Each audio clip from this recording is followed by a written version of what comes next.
अस्सलाम वालेकुम नाज़रीन, मैं हूं सलवा स्नैन और आप देख रहे हैं सूर्या न्यूज़ HD।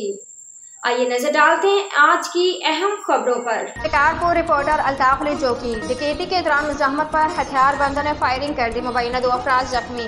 वो दिन खाली नहीं है जिस दिन जिला शिकारपुर में कोई दिन बगैर वारदात के खाली हैं।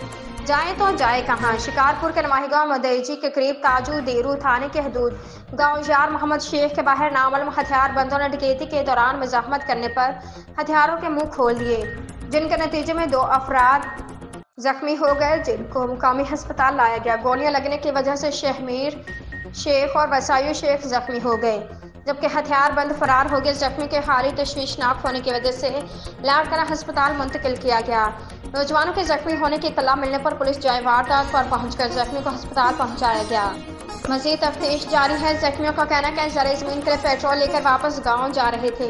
मोटरसाइकिल सवार हथियारबंदों ने डकैती की नीयत से लूट मार की। 1 अदद मोटरसाइकिल, 2 अदद मोबाइल फोन सेट और 2 कनस्तर पेट्रोल के लूट लिए और मुज़ाहमत पर जख्मी करके फरार हो गए। आज के लिए इतना ही। मजीद खबरों और अपडेट्स के लिए देखते रहिए सूर्या न्यूज़ HD।